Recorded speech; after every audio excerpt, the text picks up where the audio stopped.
বাবাকে কুপিয়ে খুনের অভিযোগ ছেলের বিরুদ্ধে। ঘটনাকে কেন্দ্র করে এলাকায় ব্যাপক উত্তেজনা ছড়িয়েছে। আমার দেওর রাত্রে নেশা ভান করে এসে আমার শ্বশুরকে হাত পা, আমার শাশুড়ি আর আমার দেওর মিলে ওরা হাত পা ধরে পুরো হাত পা মুচড়ে ভেঙে দিয়ে মাথায় কি চাপড় না কি বলে চাপড় দিয়ে পুরো কোপ মেরেছে।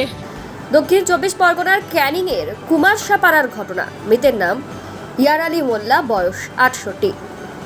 শুক্রবার ভোররাতে ঘটনাটি ঘটেছে বলে পুলিশের দাবি। রক্তাক্ত অবস্থায় উদ্ধার করে ক্যানিং মহকুমা হাসপাতালে নিয়ে এলে ইয়ারিলকে মৃত বলে ঘোষণা করে চিকিৎসকেরা। এই ঘটনায় অভিযোগের আঙুল উঠেছে ইয়ারিলের ছোট ছেলে আজিজুল মোল্লা ওরফে সাহেবের বিরুদ্ধে। ঘটনার পর থেকেই পলাতক অভিযুক্ত। এই ঘটনায় ইয়ার আলীর স্ত্রী রিজিয়া বিবিকে আটক করে জিজ্ঞাসাবাদ করেছে পুলিশ।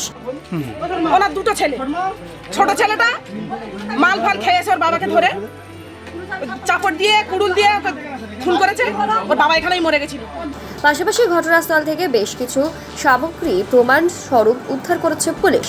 পুলিশের প্রাথমিক অনুমান, দীর্ঘদিন ধরেই বাবা ও ছেলের মধ্যে অশান্তি ছিল।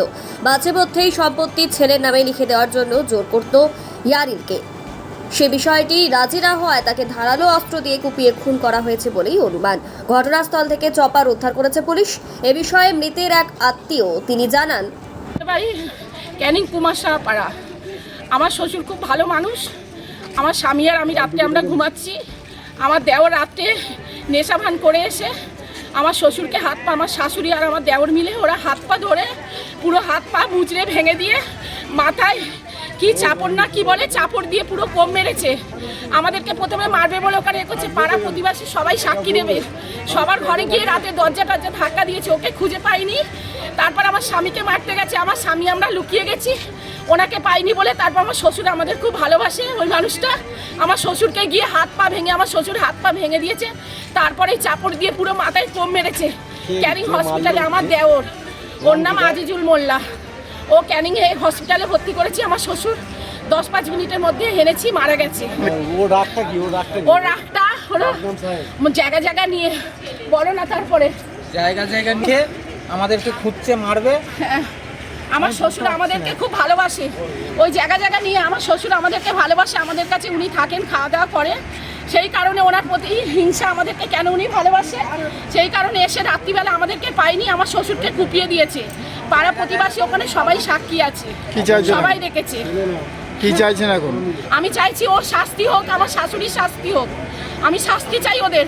আমার শ্বশুর খুব ভালো মানুষ। হ্যাঁ, দেওর আর শাশুড়ি মিলে এটা করেছে।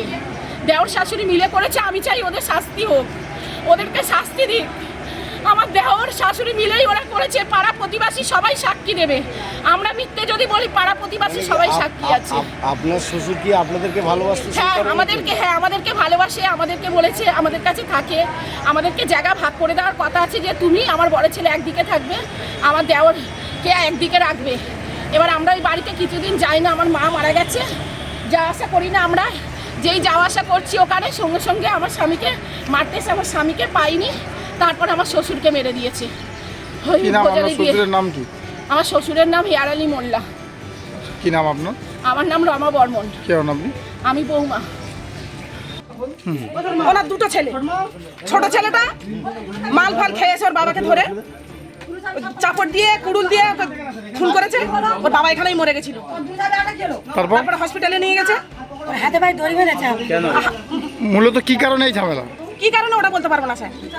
দূরে থাকি, এখানে থাকি না। প্রতিনিয়তই কি ঝামেলা হতো? হ্যাঁ। আর কে যুক্ত? ওর বাবাকে ওরা দেখতে পারতো না। ওরা বলতে কারা? ওই ছেলেটা বাইরে থেকে মেয়ে আনে, বাবা সহ্য করতে পারে না, কথা বলে বলে, ওই জন্য বাবাকে দেখতে পারে না। ছেলেরা এখন বিয়ে করে। ওর মা প্রতিবাদ করে না স্যার, ওর মা প্রতিবাদ করে না। ওর মা যদি ছেলেদের মারে, ছেলেরা কি বাবাকে মারতে পারে? এইভাবে খুন করতে পারে? আর মা কি এই ঘটনার সাথে অভিযুক্ত? অবশ্যই। ওর মা মুখে গামছা বেঁধে রেখেছে, হাতে দড়ি বেঁধে রেখেছে, ছেলে খুন করেছে। কি নাম এর নাম কি যে মারা গেছে? যিনি যে মারা গেছে ওর নাম ইয়ার আলী মোল্লা। কি করেন উনি? উনি কিছু করেন না স্যার। আচ্ছা, ওই খাসির ব্যবসা ছিল। আচ্ছা। মানে কি দিয়ে কুপালো? ওই চাপড় দিয়ে। বাঁশ দিয়ে আবার মেরেছে। ওই বাঁশটা নাম কি? দুই ছেলের নাম কি? একজনের নাম লালু, একজনের নাম সাহেব। আপনার কি নাম? আমার নাম জাহিরা। আমি ওনার ভাইয়ের মেয়ে, যে মারা গেছে তার ভাইয়ের মেয়ে আমি।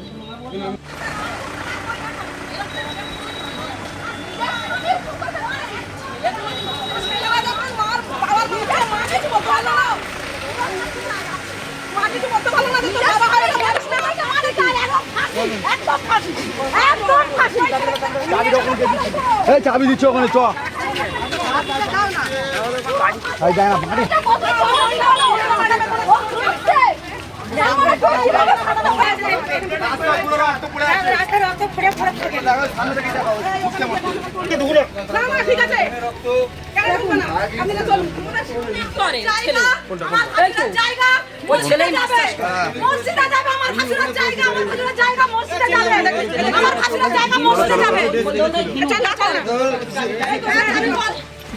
এটা তোলাটা উঁচু করে তোলো ওই জামিটা দেখো জামিটা দেখো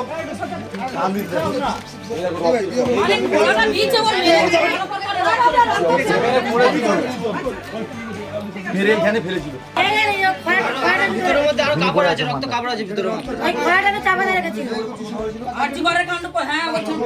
পুরো ঘিমে বের করে দিয়েছে মাথা দেখেছো ওর মা ওই ছেলে পার করেছে সকালেই পার করে দিয়েছে 10,000 টাকা দিয়ে যাওয়া 10,000 টাকা দিয়ে ছেলে চলে যাওয়া আমরা জানি না ছেলে চলে যাচ্ছে আমরা বুঝতেই পারি এটা এটা বাতা টাইপের তো বাতা টাইপের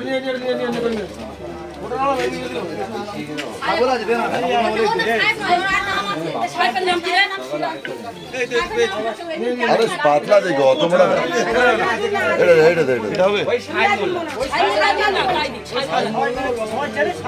এই বাড়িতে স্যার ওরা যেন মাছ করে আমরা এই বাড়ি ভাঙচুর করব এটা আমার সাজা আমার জায়গা ওর মা ফোনে আছে স্যারেরা যোগাযোগ করে নেবে স্যারেদের কাছে ফোন দিয়ে দেবো না আমাদের যদি আইনগতভাবে ভালো মতো যদি শাস্তি পাই তাহলে আমরা কিছু করবো না যদি আইনগতভাবে না পাই আমরা সমান করে দেবো ওই ছেলে যেন ফাঁসি হয় স্যার আপনার কাছে রিকোয়েস্ট প্রত্যেক আর পোস্টার ছেলে ছিটবে বাপে মারার জন্য আর এই ঘর আমরা ভেঙে ধুলাসাত করে দিয়ে যাবো আপনাদের বলে কোন দিকে একটা ছেলেটা থাকতো স্যার আপনাকে যে হসপিটালের নাম্বার দিলেন ওনার ভাগ না ওই নাম্বারটাই স্যার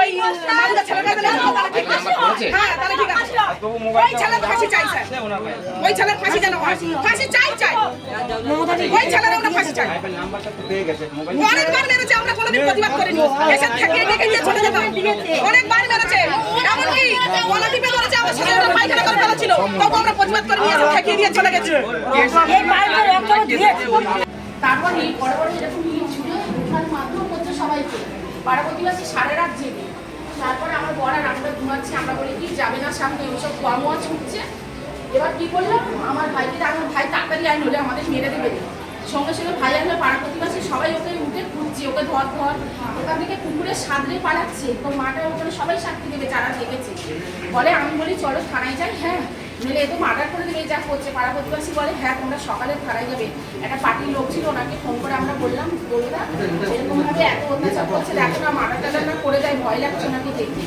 সঙ্গে সঙ্গে কি করলাম আমার ভাই এসেছে আমরা বলি ও কোথায় লুকিয়ে গেছে আমার শাশুড়িকে বললাম লুকিয়ে গেছে তবে চলো আমরা দিয়ে ওদেরকে এগিয়ে দিয়ে আমরা শুয়ে পড়ি যেই ওই পথে গেছি তার মধ্যে ওনার হাত পা দেখছি পুরো ভাঙা পাড়া প্রতিবাসী সবাই হাত ভাঙা মাথায় ব্লাড এরকম ভাবে পড়েছে আমার শাশুড়ি ওনাকে ধরছেই না তার মধ্যে আমার দেওয়ার ওখান থেকে আমার দেওয়ারকে সবাই দেখছে আমার শাশুড়ি তাড়াতাড়ি করে ব্যাগে দিল ওখানে নিয়ে পালালো পাড়া প্রতিবাসী সবাই বলছে যে তোমরা জিনিস নিয়ে কেন ছেলেকে পাঠিয়ে দিচ্ছ বলছে ছেলেটা আবার যার সময় হচ্ছে আমার নাটকটা দেখিস আমি চলে গেলাম